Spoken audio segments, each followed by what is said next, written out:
I'm pulling up a lot of the dark side of me, but I'm also looking at the guys to my left and to my right, realizing that we're here together, man. And I have to be strong for them, and they got to be strong for me. A lot of people, either you like me or you don't, even in the SEAL teams, but when you get to that door or you get on that mission or you get in that op, all that shit's out the door, man. You know, you do it honestly. I mean, people say all the time in these movies and shit, you really out there fighting for that guy beside you. And you can't be a coward. Because you know what? And this is how I look at everything I do now in life, and this sums it up. I hated jumping out of airplanes. I hated shooting guns. I hated the job as a Navy SEAL. But I did it because I wanted to change myself. Everything I do, I'm not really comfortable doing.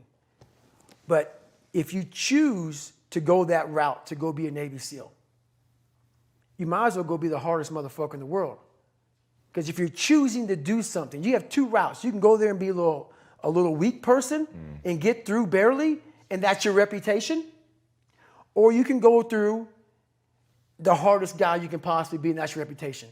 So my whole thing is, if you're going to choose to open that fucking door in Iraq or Afghanistan, open the motherfucker and go in hard. Because they're going to remember you by slowly opening it and peeking in.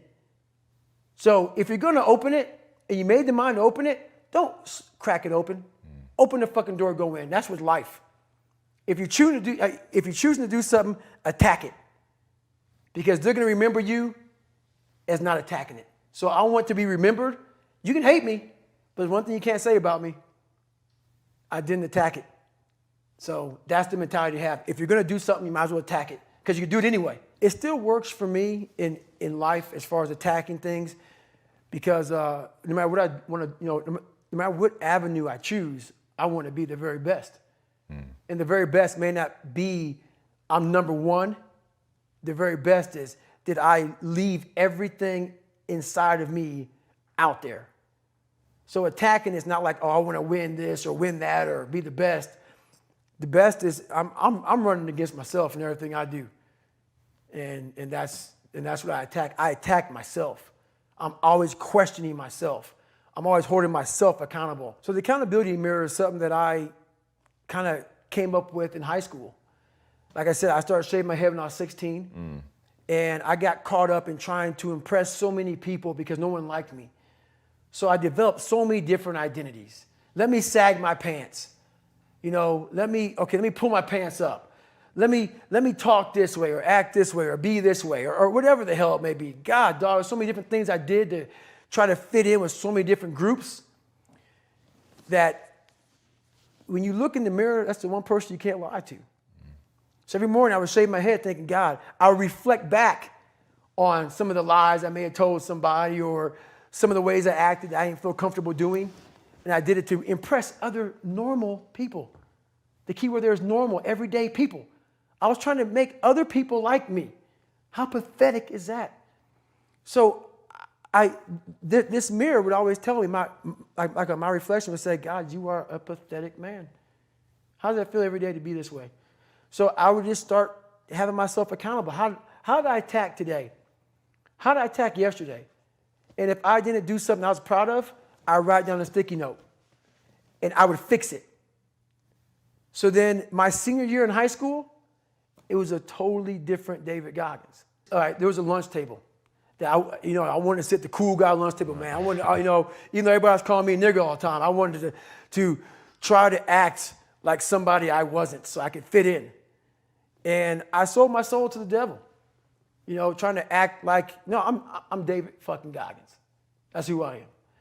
And so I wrote down on a piece of paper, fuck the table, sit by your fucking self. And that's what I did. And guess what happened? My table became a table people started sitting at. Because a whole bunch of people in that lunchroom felt exactly like I did. I had a laundry list of things that I write down in this fix. So I write it down and fix it. It was funny, man. One movie I watched all the time was Rocky.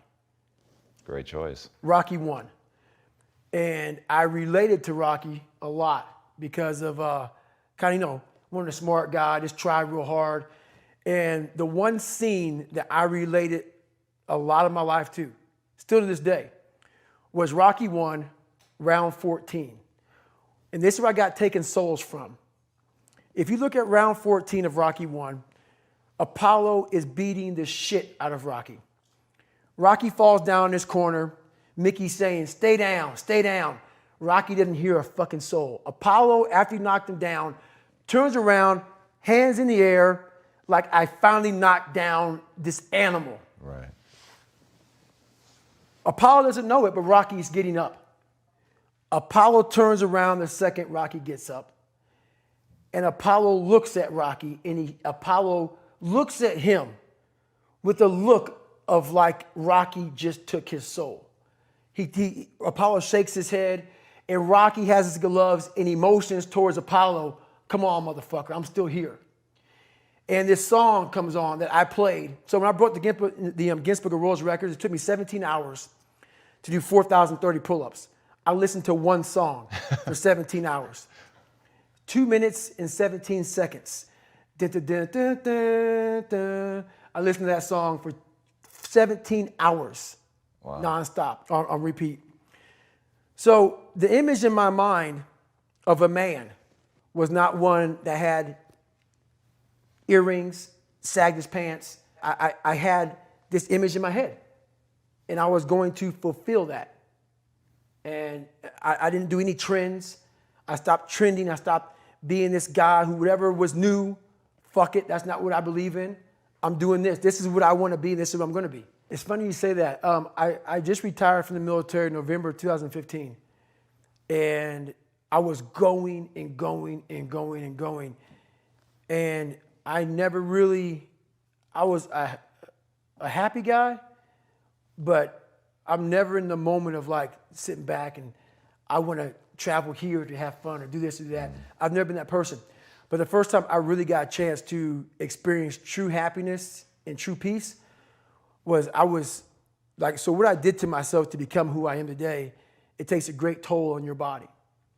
So I believe God gave me time to rest, and he took me out of commission. Not even the mind of Goggins could get me back up. So I had about a good 6-7 months where I was out. And when I was out, I had time to reflect on all I had accomplished. And that was the first time in my life where I sat back and said, wow. Because only I may be telling you some of the story, I know the exact truth of how brutal my life was and how I shouldn't be on this show today and how the mind and how beautiful it is. So what brings me joy and happiness is knowing how beautiful the mind is. And I'm one of the few people that didn't read about it, didn't experience it through some drug. I got to experience the beauty of true fucking willpower. True, fuck you, I'm gonna fail, I'm gonna fucking fail, I'm gonna fucking fail, I'm gonna fucking fail, and I will succeed. Just me talking about that gives me a feeling, I know what I did. And I don't need to travel somewhere or to have this or have that. I have it all here in my mind. The beauty is remembering this young, dumb, what people call nigger, is now where I'm at today. And that is, when you finally get to that point for me, it's for everlasting peace. I could die right now on this show, and I'll be happy, man. So that's my happiness, is my reflection on the suffering of my journey, knowing I never quit, nor was I guided by anybody on this earth. I was guided by something much more powerful, and I listened. And I chose the path of most resistance. Talent not required. So I stretch out every day for at least 2 hours. I don't drink. I don't go out. My regimen is I wake up, have oatmeal, run, come back, hit the weights. I'm a big sports guy. I don't leave the house if at all, but do stuff like this. And I stretch out at nighttime. I find people that I trust, which is a very small group of people who are honest and true to me, people who will die for me, and I'll die for them, which is a fucking small And everybody else, man, you know, do you. And I stay to myself. And I let you do you. I don't judge people. I don't criticize you. You want to be a douchebag and be an ass and not love this country, do whatever you want to do? I don't care, man. I fought for this country for you to do you. And I am all about you doing you because I'm going to fucking do me. And I'm going to do me until I'm fucking dead. And I believe I earned the right. A lot of people haven't earned the right. Just because you live in this country, I mean, you earned the right. You gotta live a little bit. Live. And then have something to say or shut the fuck up. Well, honestly, I'm blessed enough to have survived the life I lived and to come out the other side with a bunch of knowledge. So hopefully I can help people that believe that they're much less than what they truly are. Help them find greatness in themselves. And greatness isn't running 200 miles at a time or doing 4,000 pull-ups or being a SEAL. Greatness is whatever the hell you dreamed of in your own mind. You got to first see it. You got to first create this vision in your mind. And then that's when I come into play. Once you create this vision in your mind, it's how am I going to get there now? And that's when I come into play. But first, you got to create your own vision. And it's not external. It's the vision created is inside of you. So until you create that, I'm nobody to you. The impact I want to have in the world is, it's a great question, man. And it's a question that I've been asked a million times. And I have several answers for it. But the biggest one is we are all great. No matter if you think you're dumb, no matter if you think you're fat, no matter if you are fat, no matter if you've been bullied, or no matter if you just got back from Iraq or Afghanistan and you have no legs or your arms or whatever, man. We all have greatness. You got to find the courage. You got to find the courage to put your Bose headphones on and silence the noise out of this world and to find it. And to find it because it's out there, but it's going to take hard work, courage, self-discipline. It's going to take all the non-cognitive skills. All the non-cognitive skills to be great. You know, smart is good, all this stuff is good. That's all cognitive. It's the non-cognitive skills that set you apart from everybody else. And that's what it's all about.